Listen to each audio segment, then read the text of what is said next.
Shalom saudara, kompetisi. Ya, itu adalah hal yang dituntut oleh sekolah dan pekerjaan supaya kita bisa diakui dan terus eksis. Tidak heran kalau seseorang dapat menggunakan segala cara untuk dapat memenangkan kompetisi tersebut. Dari flexing skill sampai koneksi orang dalam. Tapi sebenarnya apakah kita sebagai insan Pentakosta menggunakan cara yang sama dengan orang dunia? Kita akan temukan jawabannya dalam Voice of Pentecost kali ini. Cara orang Israel menang dalam setiap peperangan dapat kita adaptasi sebagai suatu pola. Tuhan melarang raja-raja Israel untuk memelihara banyak kuda supaya memperkuat pertahanan mereka.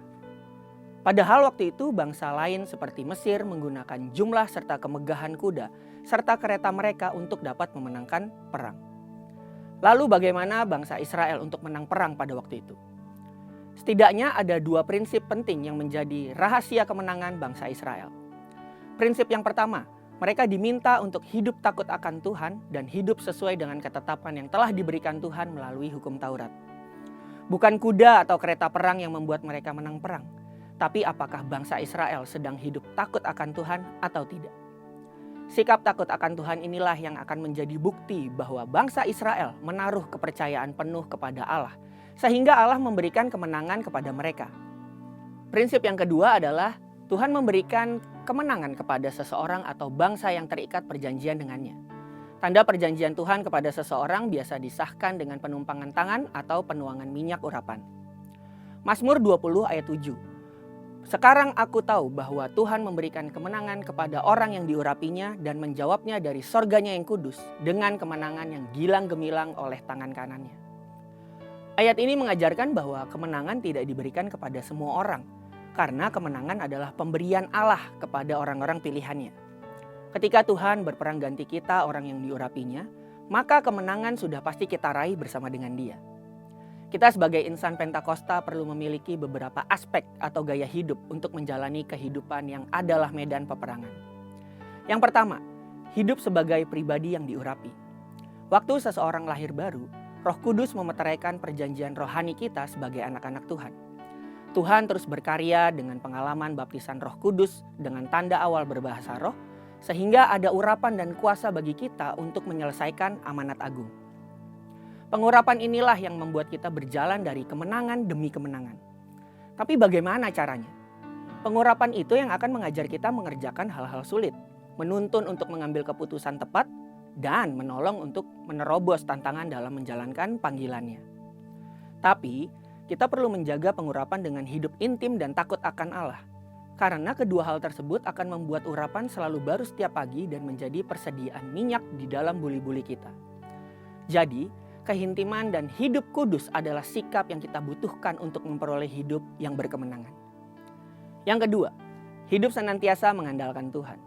Mazmur 20 ayat 8 menulis bahwa saat orang lain memegahkan kereta dan kuda, tetapi umat yang diurapi Tuhan lebih memilih untuk bergantung kepada Tuhan yang menjadi sumber kemenangannya. Di saat orang lain mengandalkan hal-hal di luar Tuhan seperti pengalaman kerja, fasilitas, atau bahkan orang dalam, disitulah saatnya anak Tuhan untuk memilih mengandalkan Tuhan. Karena menggunakan jalan pintas untuk memenangkan kompetisi bukanlah kecerminan dari sikap mengandalkan Tuhan. Kita tidak boleh berhenti belajar dan mengembangkan diri. Meningkatkan keahlian dan keterampilan adalah keharusan bagi kita insan Pentakosta. Memiliki teman dan relasi yang positif akan menambah wawasan kita. Saat kita mengandalkan Tuhan untuk mengupgrade diri, disitulah Tuhan mempertemukan kita dengan orang-orang yang tepat untuk mendukung panggilannya di dalam hidup kita. Lalu bagaimana dengan orang-orang yang diurapi tapi masih mengalami kekalahan? Ada anak Tuhan tapi tetap kalah tender atau gagal dipromosikan di kantornya. Apakah itu karena dosa atau Tuhan sengaja memberikan kekalahan bagi mereka? Jawabannya adalah kesuksesan dan prestasi tidak ditentukan dari standar dunia. Tuhan bisa mengizinkan kita untuk mengalami kekalahan karena untuk menerima sesuatu yang lebih baik atau untuk menyelamatkan kita dari sesuatu yang merugikan di kemudian hari. Contohnya adalah Tuhan Yesus. Ia disalibkan dan terlihat tidak berdaya dan seperti kalah dalam perlombaan dunia. Yesus seperti kalah di hadapan orang Farisi, orang Romawi, bahkan iblis. Tapi yang dunia tidak tahu adalah Yesus justru menang dari rintangan yang ada untuk menyelesaikan panggilannya di bumi. Yesus menang melawan ketakutan, intimidasi, pencobaan. Dan yang pasti, Tuhan Yesus menang atas maut. Kemenangan ini bukan hanya untuk dirinya sendiri, tetapi yang paling utama adalah kemenangan untuk seluruh umat manusia dari belenggu dosa.